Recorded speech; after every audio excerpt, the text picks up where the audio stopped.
Assalamualaikum warahmatullahi wabarakatuh. Jumpa lagi dengan saya Fadzrin Hairudin di podcast Visioner HMI Cabang Bima.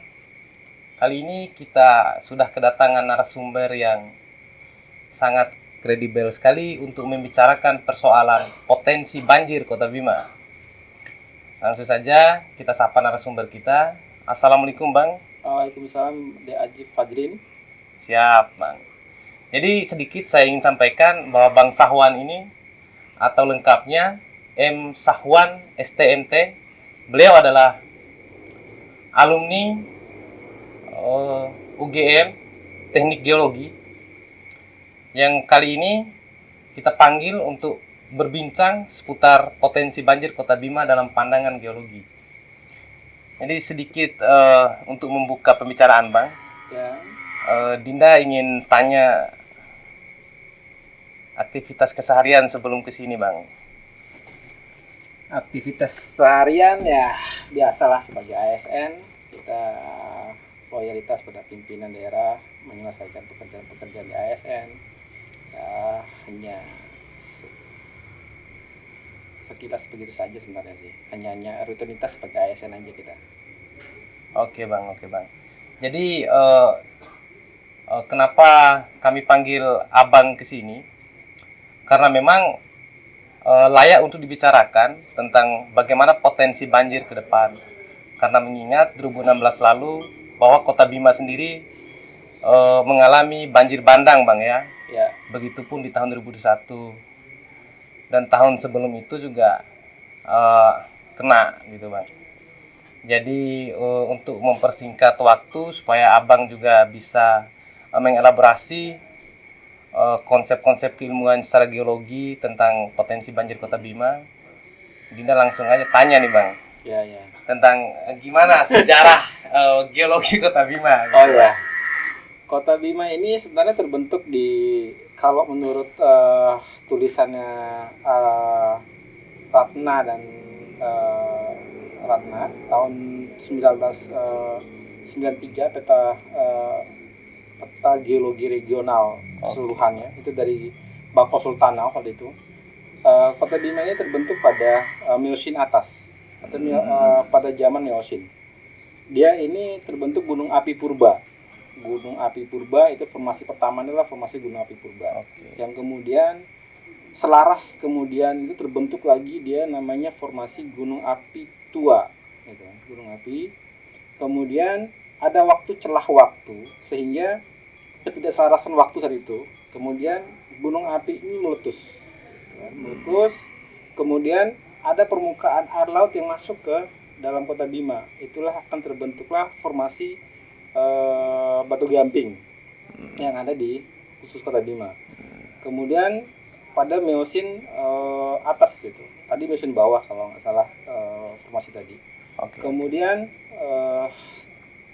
jalannya waktu terbentuklah endapan aluvial dan endapan ini ada dua di Kota Bima. Yang pertama endapan aluvial, yang kedua endapan pesisir. Gitu. Di situ di formasi yang penulisan si Ratna itu. Nah, di dalam formasi ini ada macam-macam jenis batu sebenarnya yang terbentuk di sini. Kalau di formasi awal gunung api tua itu terbentuk ada lava, ada andesit. Itu contohnya yang ada di Doro Raja. Itu batuan-batuan yang kelihatan. Doro Raja Bang ya? Doro Raja ya. Kemudian formasi gunung api. Kemudian formasi gunung api itu terbentuk di Kolo gitu. Di Kolo. Sedangkan formasi untuk batu gamping itu ada di wilayah-wilayah Nitu dan Oifo'o. Di sekitar itu ada formasi itu. Nah, sedangkan formasi endapan itu adalah dataran Kota Bima. Yang menarik Kota Bima ini sebenarnya itu gunung api purba dia. Gunung api purba yang meletus, kemudian ada kubangan, ada kubah lava. Kemudian masuklah endapan laut, permukaan laut yang masuk. Gitu loh. Saat zamannya dulu gitu. Terbentuknya kayak gini. Nah, ya sebenarnya unik Kota Bima ini. Kalau secara pandangan geologi itu as kota itu merupakan bulan sabit. Kalau menurut Kota Bima, kalau secara geologis, jadi kayak bulan sabit yang kepotong. Sebenarnya ada lingkaran kubah di situ. Gunung api purba saat itu. Jadi sudah dibuktikan dengan penelitian terdahulu gitu Oke, kan, Bang. oleh Bakus Sultanov itu mengeluarkan peta ini. Yang kedua, eh, ada kaitannya kemudian morfologi. Kalau dikeluarkan oleh Pak Sembiring kalau salah tahun 1993 itu Kota Bima ini ada morfologi yang dikeluarkan sekitar 4 formasi. Yang pertama formasi morfologi formasi perbukitan lemah sampai kuat vulkanik. Yang kedua formasi kuat sampai lemah erosional. Yang ketiga formasi endapan aluvial, kemudian formasi endapan pasir gitu. Di sini yang menarik yang akan dibahas di setiap masalah geologi adalah tekstur tanahnya, tekstur batuannya. Jadi penciri-penciri secara geologis itu sudah terlihat di suatu daerah Kota Bima. Makanya Kota Bima itu ya minimal kaya dengan mineral dia, karena sehingga banyak atrasi yang terbentuk. Jadi banyak endapan mineral yang ada di Kota Bima. Itu sejarah singkat, dari geologi Kota Bima sendiri, Bang ya. Ya. Nah, lebih lanjut nih, Bang. Jadi rasanya ketika saya ingin menggali itu tidak cukup ilmu saya nih, Bang. Mulai dari gunung api purba, tapi menarik sekali, Bang. Tapi kemudian saya ingin tanya kaitan, Bang, antara geologi dengan peristiwa-peristiwa banjir di Kota Bima sendiri. Oh ya. Kondisi-kondisi rentan yang berdasarkan geologi itu di posisi mana saja, Bang? Oh ya. Di sini ketika endapan gunung api purba, formasi endapan gunung api purba dan endapan batu gamping, ketika kalau gunung api purba kan ada bereaksi gitu kan, ada lava andesit, bisa andesit ya di formasi itu. Jadi ada bongkahan batuan tapi yang diikuti oleh matriks, dia diikuti materi-materi kecil pengikutnya. Nah, di sini ketika hujan, formasi ini batu-batu kecil ini akan kikis, dia dibawa sama air jadi banjir. Nah, yang jadi masalah sekarang, kenapa zaman dulu tidak ada namanya banjir bandang di kota gitu kan. Kenapa banjir itu ya mulai sekitar 20 tahun sekitar 20 tahun ya mulai ada banjir di Kota Bima. Yang pertama karena pohon penjangganya, terutama tanaman-tanaman penjangga itu rata-rata dipangkas. Jadi babat lah oleh masyarakat kita, sehingga membuat celah sehingga tidak ada pengikat tanah dengan itu. Jadi dan ada proses endogen namanya. Dia itu mempercepat lapukan tanah itu sendiri karena tidak ada pelindung, sehingga tanah ini menjadi ada pelapukan cepat karena pengaruh panas, pengaruh suhu gitu kan. Iya, jadi akan membuka ruang ini jadi lebih cepat untuk batu utuh itu, kemudian mempercepat batu ini akan menjadi cepat kelupas dia, jadi cepat dari tanah dia, istilah kita itu. Saking sangat berharganya pohon tadi. Ya. Nah, di sini ketika hujan, akhirnya serapan air itu tidak akan terserap ke bawah, kebanyakan langsung ke bawah ke masyarakat. Inilah menjadi semacam langsung tergerus saja ya, tergerus. Gitu. Nah, inilah banjir bandang ini. Istilah banjir bandang itu adalah material yang dibawa itu adalah material dari pelapukan tanah itu tadi, formasi itu. Nah, di Kota Bima ini dia seperti mangkok cekungan, dia dikelilingi oleh pegunungan. Jadi ketika di dalam mangkok ini ada air lebih cepat turunnya, itu langsung menuju dia. Ketika turun hujan tidak ada pohon, terus batuan-batuan itu langsung ke bawah deh, langsung menuju dia ke daerah Kota Bima. Sehingga itu juga ya yang mempercepat sirkulasi Iya, banjir itu Bang ya. sangat mempercepat sirkulasi banjir itu. Nah, kemudian saya mulai berpikir semacam ada pembiaran gitu Bang ya. Benar nggak sih Bang gitu?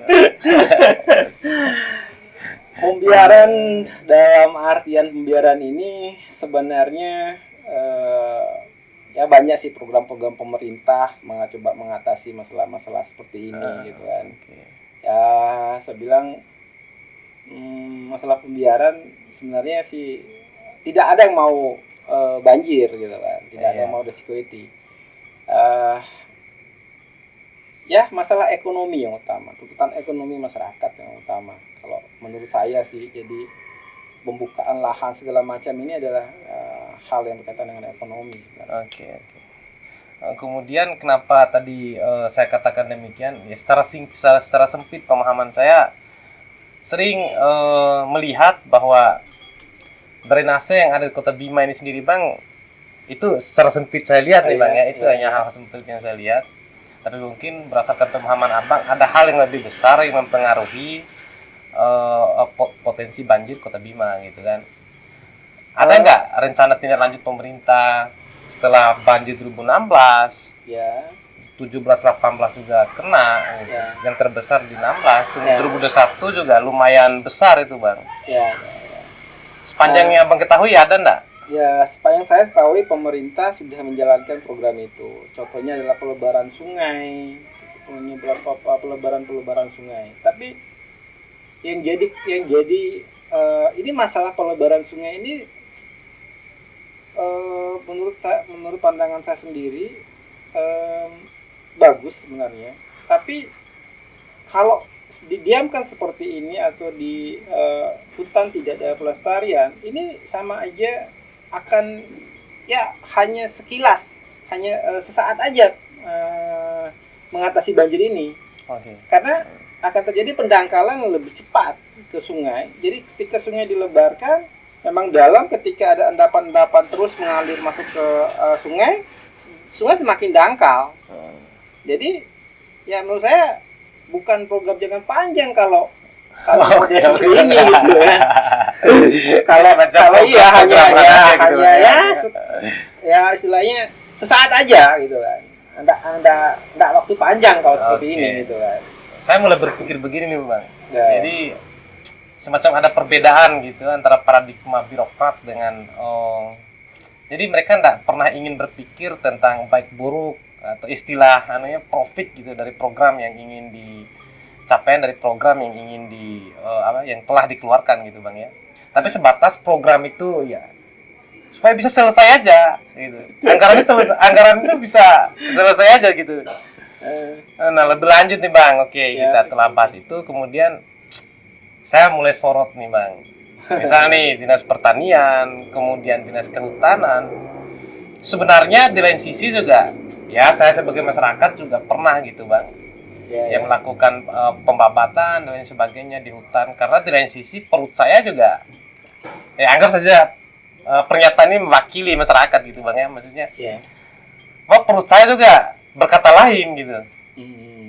Secara sadar memang hal-hal seperti itu sangat tidak menguntungkan bagi masyarakat umum.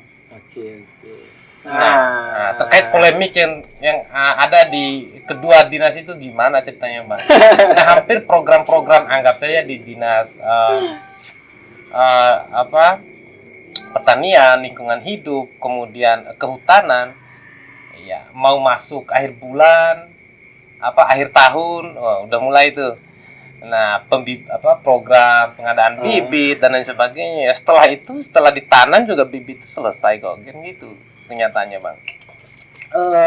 Oke, gimana ceritanya Bang? Di sini sambil minum aja dulu Bang. Oh iya gini, sangat menarik sebenarnya sih. Dulu saya juga pernah sempat menjadi kasubit di penyuluh Kota Bima. Oh, pernah jadi penyuluh dulu Bang? Pernah jadi kasubitnya gitu.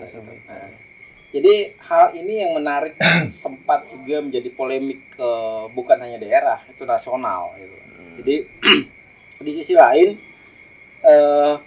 penyuluh kehutanan dan penyuluh pertanian ini sangat mengejar artinya mengejar kegiatan, mengejar program segala macam. Saya contohkan kegiatan di kehutanan. Mereka reboisasi, terus menjaga fungsi mata air, gitu kan. Pelestarian penanaman pohonnya tetap dilaksanakan, gitu kan. Oke. Ya, sehingga tetap menjadi penyangga lokasi Kota Bima itu sebagai hutan itu sebagai penyangga. Tapi di lain sisi besar dan tidaknya setelah ditanam kan tidak pernah dipikirkan. Hampir begitu. Inilah yang jadi masalah, gitu kan. Jadi masalah ketika satu sisi program dari Dinas Penyuluh Pertanian itu adalah memberikan jagung gratis, bibit gratis ke masyarakat, gitu kan. Jadi setelah kasih pohon, tanam pohon belum nyampe tumbuh, dikasih bibit, ya sudah pangkas lagi. Inilah pernah menjadi polemik polemik. Makanya saya bilang, saya pernah berasumsi bahwa banjir Bima ini adalah siapa pelakunya, gitu. Ya pelakunya siapa? Kalau tidak dikasih bibit jagung atau itu tidak jadi masalah. Tapi mau disalahkan penyuluh, ya penyuluh tugasnya. Nah, dilarang tapi sekaligus semacam menyuruh gitu. Dengan program-program demikian. Iya, sebenarnya sih inilah program yang harus kita lihat, gitu loh. Jadi tidak semua program pusat atau apa itu harus diserap ke daerah. Semua. Artinya kalau wilayah kabupaten, Dompu, Sumbawa, welcome aja karena luas daratannya. Kota Bima dengan daratan yang luasan yang kecil hanya 2.200 km persegi dan wilayah gunungnya sedikit sebagai penyangga. Iya. Dan itu tadi yang disebutkan tadi semacam mangkok. Iya. Gitu. Jadi nggak pas program ini, gitu loh. Belum nggak pas ke Kota Bima program-program jagung ini sebenarnya. Nggak buat saya, menurut saya saat itu. Saya pernah juga pertanyakan saat itu ke saat penyuluh saat itu, gitu. Ini nggak pas ke kita. Tapi di sisi lain, kalau tidak ada bantuan, dianggap instansi itu tidak mampu bekerja, gitu loh. Kurangnya dana dari pusat, dianggap tidak mampu, gitu loh. Tapi di sisi lain, ini sangat bertolak belakang dua buah penyuluh ini. Ini yang terjadi saya waktu ketika situ. Jadi, antara Dinas Pertanian dengan kehutanan. Ya, ini sangat berbeda ini, gitu kan. Di lain sisi Dinas Kehutanan mengadakan bibit, tapi di lain sisi bibit yang akan ya dalam tanda kutip korbannya pohon itu lagi, gitu kan. Jagung dan lain sebagainya juga dari Dinas Pertanian keluar. Jadi paradoks sekali, gitu. Iya, sebenarnya. Sebenarnya tinggal ini aja, kita pilih aja sebenarnya. Kalau ini programnya yang bisa kita serap, artinya bisa terima oleh daerah, silakan melakukan aja. Tapi kalau programnya tidak terlalu mendukungkan daerah, kita bisa jangan terlalu menyamakan dengan daerah-daerah lain. Daerah lain besar, kenapa kita kecil? Enggak. Kita lihat kondisi daerah kita, karena akan terjadi banjir terus di Kota Bima, gitu loh. Yang pertama, hilangnya mata air, yang hilang mata air, sekarang kekeringan melanda dengan hilangnya mata air, gitu kan. Terus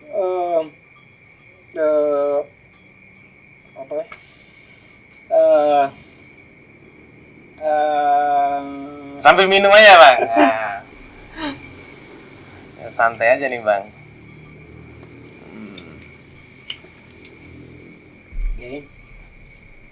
Jadi itu, Bang, sedikit disinggung juga. Ternyata Abang pernah jadi penyuluh dan melihat bahwa ada kontradiksi di antara program dari dua dinas terkait, gitu, Bang, ya. Iya. Tapi di lain sisi juga, Bang, selain daripada program jagung, juga pembukaan jalan tani nih, Bang, itu juga ternyata ya hampir mirip dengan tadi, Bang. Juga kontradiktif, gitu. Di lain sisi melarang masyarakat untuk melakukan penebangan liar, tapi di lain sisi juga mereka membuka gitu akses jalan. Inilah jadi sebenarnya sumber masalah sebenarnya. Kalau mau melestarikan hutan, kita tidak boleh buka jalan baru di lahan pertanian, lahan gunung, lahan pertanian di lahan gunung, ya. Oke. Itu nggak boleh. Jadi mempermudah masyarakat, mempermudah orang-orang aktivitas ini untuk menanam jagung di wilayah itu, sehingga siapa yang disalahkan? Gitu loh. Siapa yang jadi masalah? Jangan dipikirkan masalah apa yang saya hasilkan, tidak. Sekarang dampaknya seperti apa? Kalau memang dampaknya lebih besar ya nanti dulu lah. Jangan dulu lah dipaksakan seperti itu. Artinya banyak efek negatif Bang ya, bahwa setelah dibuka jalan tani, kemudian konsekuensinya pohon yang ada di sekitar situ hangus sudah gitu. Iya, selain daripada mereka yang buka lahan untuk menanam menanam jagung dan sebagainya, tapi di lain sisi juga pohon sebagai kebutuhan pembuatan lemari dan sebagainya pasti diambil juga itu Bang. Iya. Habis semua. Iya, makanya inilah yang jadi permasalahan kita sekarang, gitu kan. Contoh wilayah-wilayah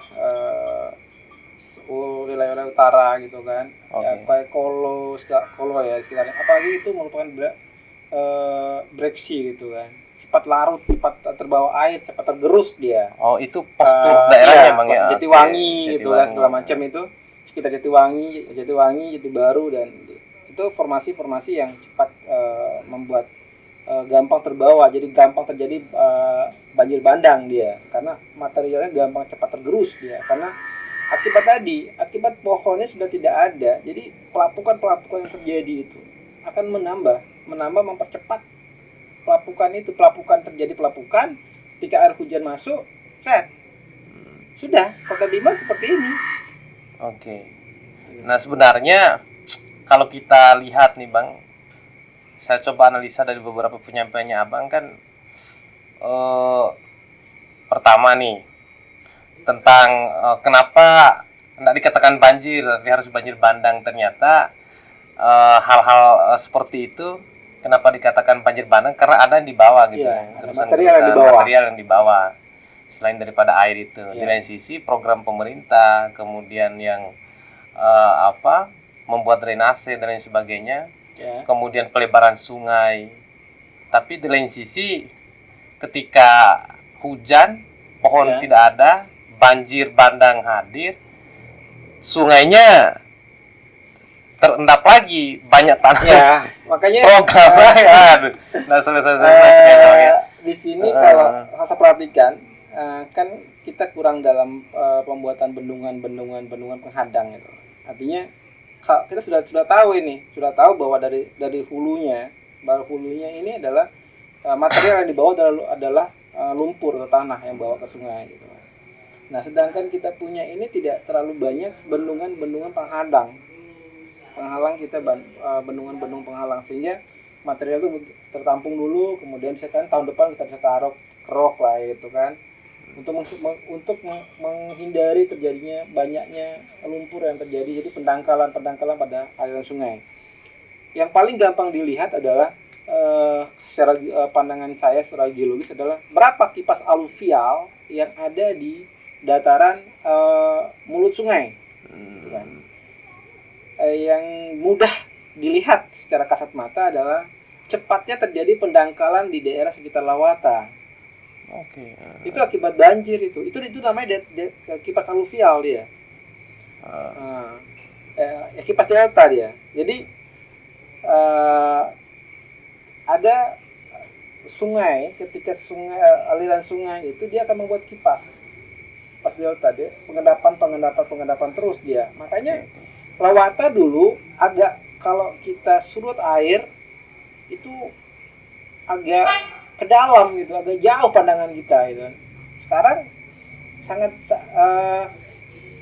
sangat dekat gitu kan, karena lumpurnya sudah menutupi dataran ke Lawata gitu. Makanya disinilah fungsi dari harusnya program itu dimulai dari penelitian dia. dari Litbangnya sendiri. Kalau nggak salah saya juga pernah di Litbang Bapeda kota. Oh, pernah di sana juga Bang ya? Pernah jadi kasubit di Litbang kota. Nggak tahu sekarang ya seperti apa teman-teman di Litbang, apakah memiliki pandangan yang sama dengan kita. Harusnya dia melakukan penelitian berapa dulu endapan-endapan aluvial setiap tahun yang mengendap di mulut sungai.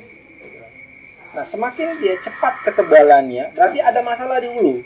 Oke. Gitu. Jangan cari di hilir Jangan gitu. di hilir, ya. Loh, kalau ngapain di hilir dibaikin, dibelokin di sana kini apa ada gunanya? Sekarang hulunya dulu nih gitu kan. Ini kenapa ini? Kok 1 tahun tebalnya segini nih endapannya? Ada masalah kenapa?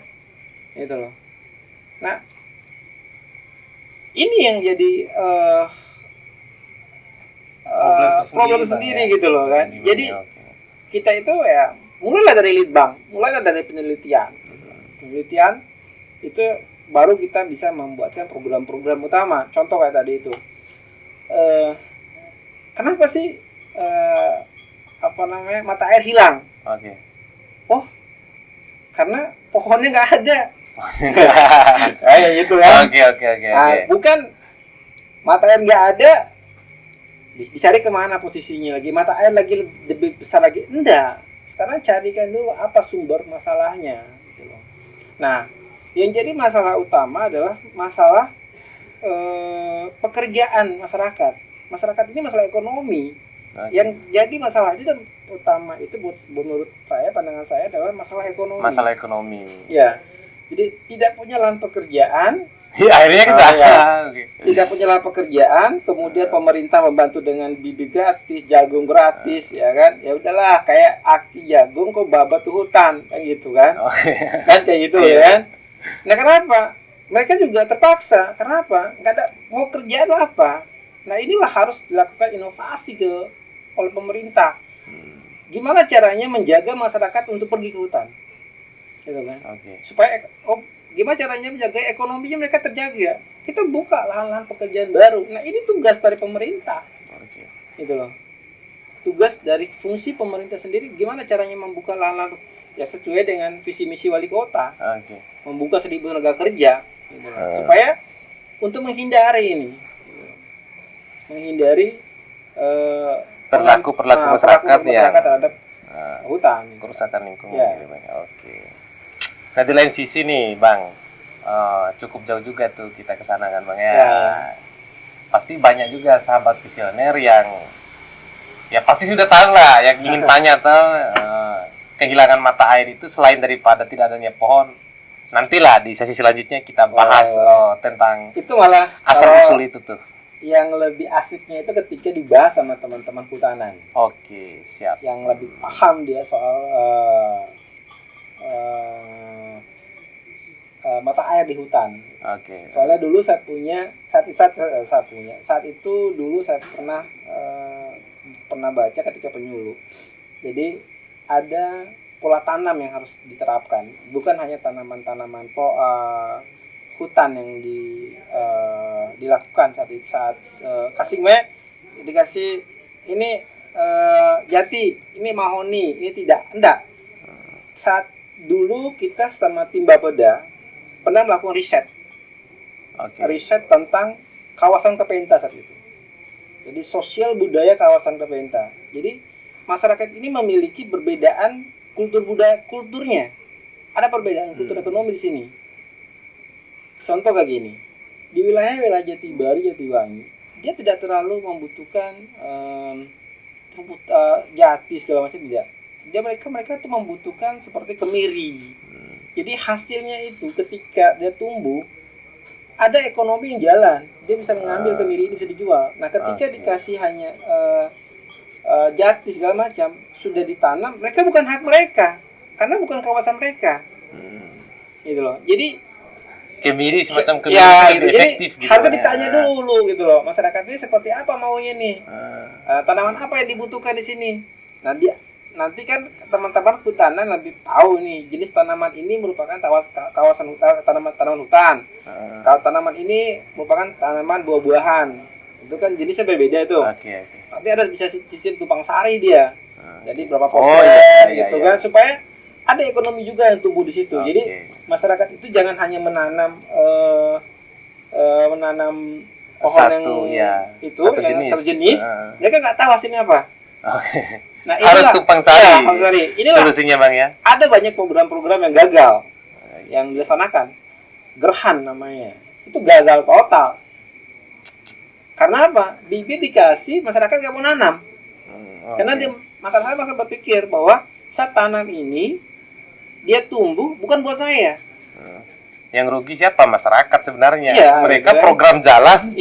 Pelaporan ada, sebagian uangnya diambil. Oke lah. Nanti ada. Tapi tadi Bang, oke deh, kita selanjutnya mungkin akan undang teman-teman dari kehutanan supaya lebih jelas kaitan dengan itu. Tapi tadi tuh Bang, saya ingin sentil sedikit tentang bahwa Abang tadi pernah di Litbang. Dan ada pernyataan sebenarnya harus program itu harus berangkat dari penelitian. Wajib. Itu wajib sebenarnya Bang ya. Sehingga tidak salah kan? Iya, nggak salah. Nanti dari sisi kendalanya apa kan, hanya mantan nih Bang, hanya pernah aja kan, bukan sekarang menjabat juga sebenarnya tidak apa-apa. Kendala terbesarnya apa itu Bang? Kendala terbesarnya adalah saya pikir adalah teamwork yang belum kuat. Gitu. Artinya teamworknya atau personalnya nggak kuat di Litbang. Saya juga nggak tahu ya, karena sudah lama saya nggak terlalu ke Bapeda lagi, sudah lama lah, sudah meninggalin Bapeda itu sudah lama sekali, jadi nggak terlalu kenal teman-teman yang baru sekarang. Mungkin teamworknya, kalau dia adalah di sini tidak adanya penelitian yang mengarah kepada program, kurang dia. Contoh kayak gini, sudah tahu banjir setiap tahun Kota Bima, apa ini program yang tepat dilaksanakan oleh pemerintah daerah untuk mengatasi banjir? Ya, contoh, kita teliti dulu dari awal. Ada pendangkalan sungai, gitu kan. Kenapa pendangkal sungai? Gitu kan. Mulut di Delta Kipas dia lebih cepat itu pengendapannya. Kenapa ini? Ya tanya gitu kan. Kenapa baru hujan sedikit longsor? Gitu kan. Banjir ke perkampungan yang kemarin di Kumbe, di Jati Baru. Kenapa gitu loh? Kan tahu nih sumbernya. Dibuatlah penelitian program apa yang tepat untuk ini, sehingga pas diluncurkan anggaran nggak tiba masa. Sebenarnya habis pikiran dihilir aja tuh Bang. Ya kan, seperti tadi. Ketika masanya tiba, akalnya tiba tuh Bang. Tapi gimana ceritanya ketika akan tiba-tiba ketika masanya tiba? Kan masalah.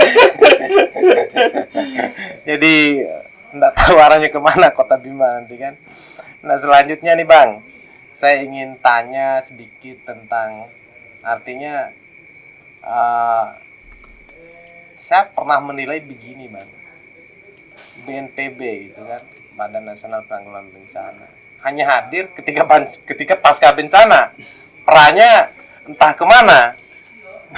Jadi sedikit deh tanggapan Abang tentang itu, kira-kira seperti apa? Kalau saya pikir teman-teman jalan lah gitu kan. Ya contoh ada mitigasi bencana kan, artinya sebelum bencana mereka sudah ada banyak mitigasi bencana yang dilakukan oleh mereka. Ya contoh mereka ada alat untuk monitoring banjir. Jadi ketika kayak alat tsunami, ketika berapa tinggi evaluasi muka air tanah ketika banjir ini, dia akan masuk ke perkampungan. Jadi cepat nih teman-teman itu melaporkan pengawasan segala macam. Ada dia buat juga tim-tim masing-masing masyarakat, swadaya masyarakat, kelurahan untuk penyampaian titik-titik bencana. Itu sudah pernah mereka juga lakukan.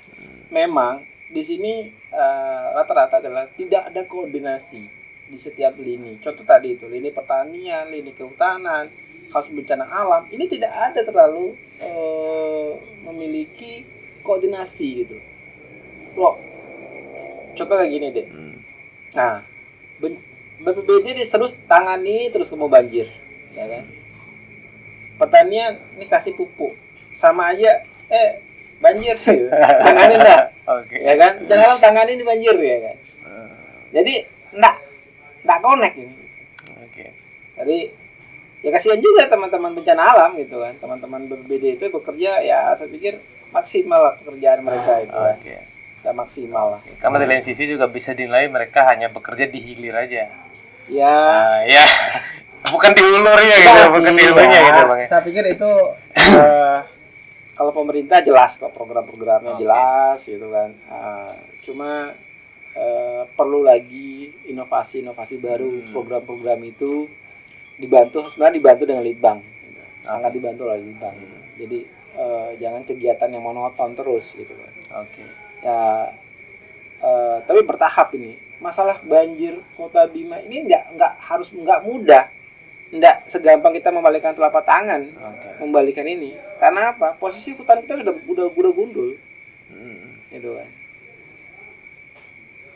Jadi tanpa ada bang ya, tanpa ada ya artinya seperti tadi saya singgung ya ada mungkin penanaman dan lain sebagainya, bibit pohon yang dikeluarkan oleh dinas terkait, tapi hanya sekedar ditanam aja, ndak dilihat selanjutnya. Iya, pohon makanya itu hidup dan tidak. Program itu dia harus berkelanjutan.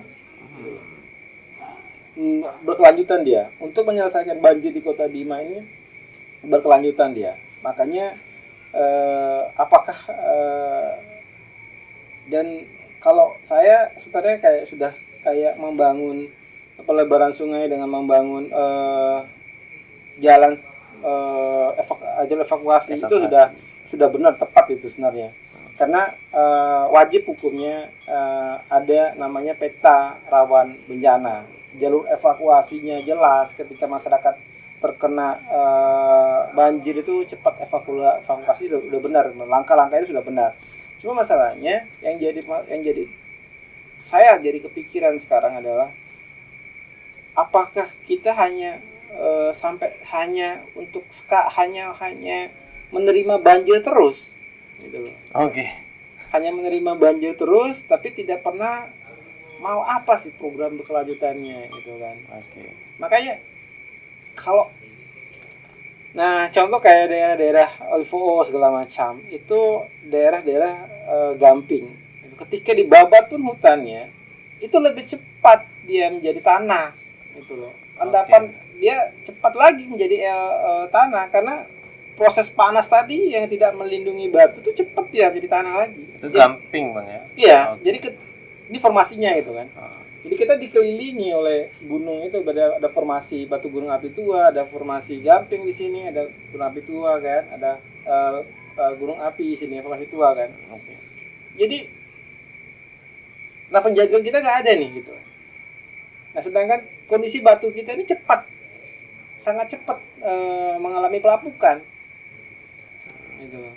Nah makanya saya pikir apa sih program-program utama ini yang harus dijaga gitu.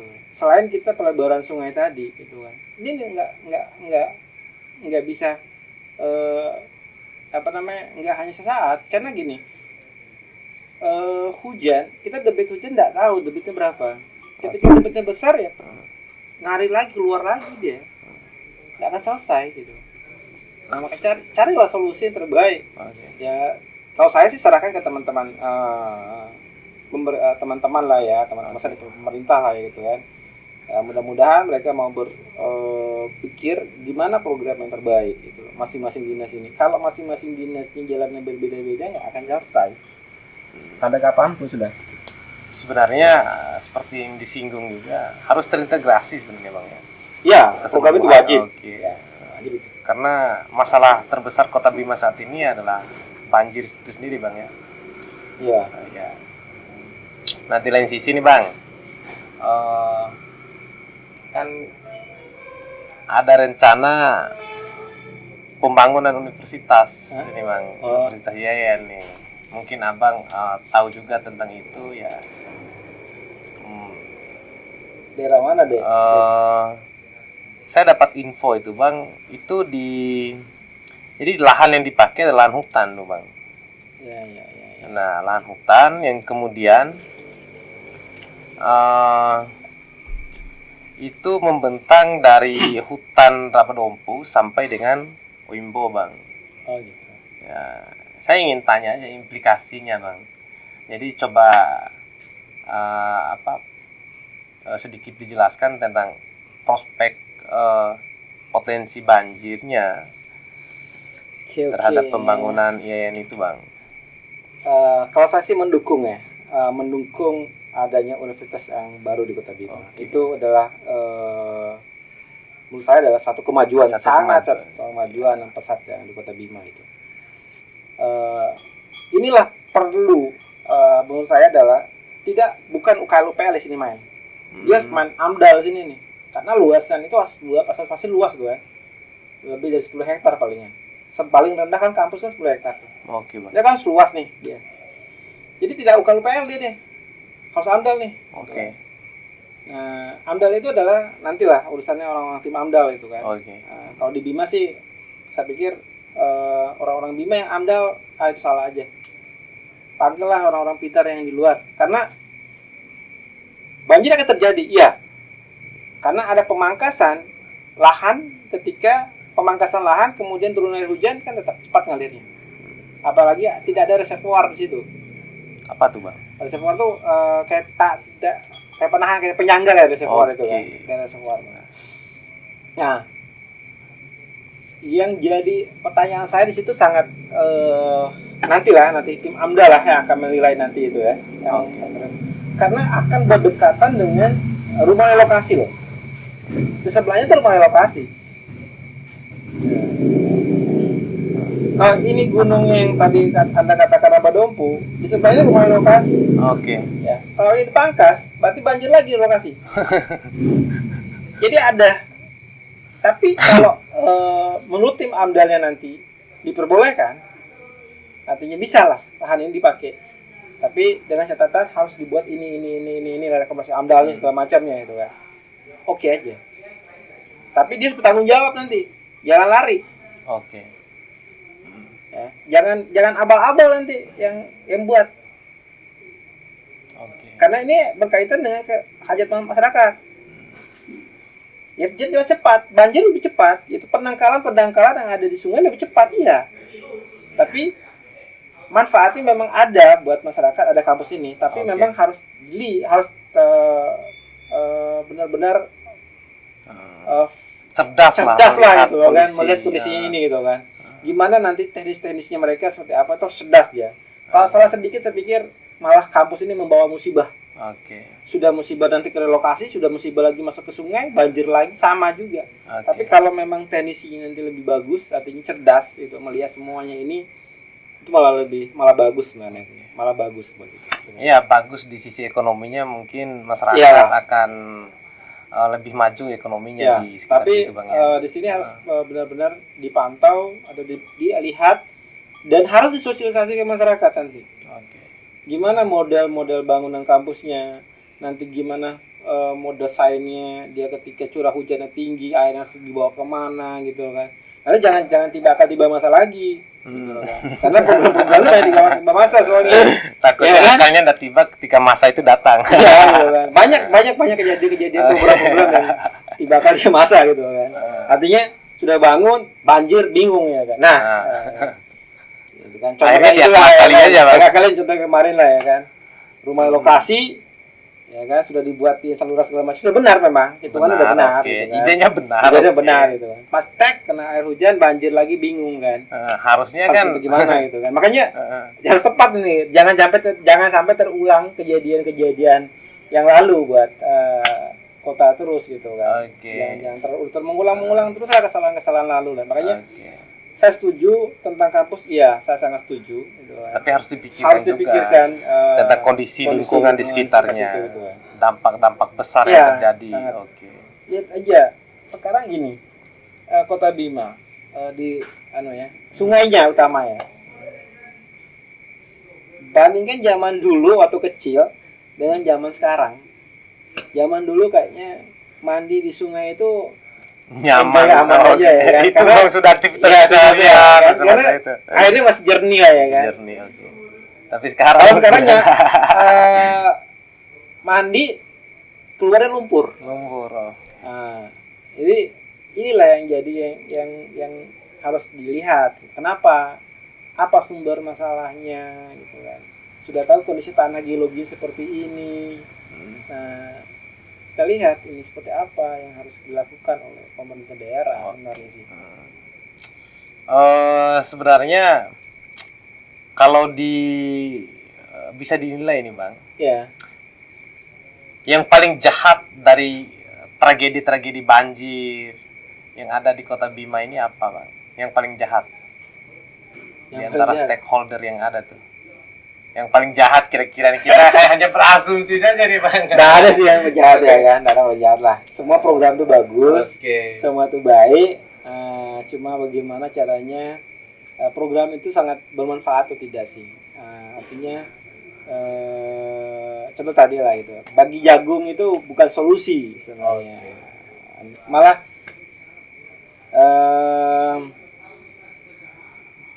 membuat dampaknya lebih besar. Oke. Jadi penghasilan yang nggak terlalu besar, perbaikinya lebih besar. Artinya. Contoh lah kemarin banjir yang 2016 kalau nggak salah ya. Nah, itu banjir yang belum melanda Kota Bima. Kita juga belum tahu nih kalau siklus hujannya kayak tahun 2016, mungkin 2000 kapan-kapan pun akan sama. Kalau dengan kondisi hutan kita yang masih seperti ini. Gitu. Jadi malah secara geologi saya, batu itu makin cepat lapuk lagi, malah lebih memperparah lagi banjir itu. Daripada tahun berikutnya, malah banjir berikutnya akan lebih parah. Karena apa? Soil semakin banyak. Terus bongkahan-bongkahan tanah, batu itu yang kelupas dengan yang di sekitarnya, itu akan lebih cepat lagi ke bawah. Gitu. Jangan nanti Bang, mungkin ke depan setelah ini di akhir-akhir bulan ini, kemudian awal bulan tahun depan. Janganlah. Kita doain jangan. Maksudnya berdasarkan potensi itu kan dalam tanda kutip dia bisa aktif dan tidak tuh Bang. Bukan berarti kita hanya melihat variabel yang ada aja gitu. Ya. Nah di lain sisi juga saya ingin katakan begini Bang. Jadi sebenarnya yang harus dikurangi oleh pemerintah sendiri adalah mengakal-akali itu dikurangi gitu Bang. Ya artinya tadi semacam ada banjir 2016 sampai 2001 juga ada. Kemudian ada program relokasi rumah sempat disinggung tadi Bang ya. Itu bagus sebenarnya. Relokasi rumah untuk masyarakat pinggir kali gitu Bang. Tapi di lain sisi juga malapetaka bagi masyarakat. Saya pernah baca-baca media, searching di YouTube dan sebagainya. Banjir juga kena mereka Bang gitu. Nggak udah jawab itulah. Oke deh. Pokoknya itu silakan masyarakat melihat sendiri lah. Kalau saya no comment soal itu, saya hanya menjawab secara geologis. Kalau saya sudah pernah membahas dan sudah pernah menulis pernah Bang ya? Membuat opini tentang Kadole. Oke, tapi nanti Bang, saya minta itunya Bang, minta linknya supaya nanti bisa saya cantumkan di kolom deskripsi video ini untuk dibaca. Bisa. Sebagai dulu kalau nggak salah Kahabanet ya yang membuat opininya seperti itu. Opininya. Kalau untuk Kadole itu saya bilang sudah sebatas opini saat itu. Sudah selesai loh. Dengan saya nggak mau komentar banyak lagi tentang Kadole. Silakan masyarakat melihat sendiri seperti apa kondisinya.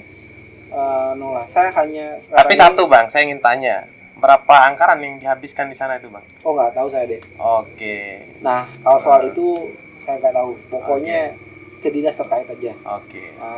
Jadi caranya apa? Saya intinya adalah gimana caranya banjir ini tidak terulang lagi aja. Gimana jangan setiap tahun kita menunggu aja banjir. Ketika hujan mendung mulai hitam takut.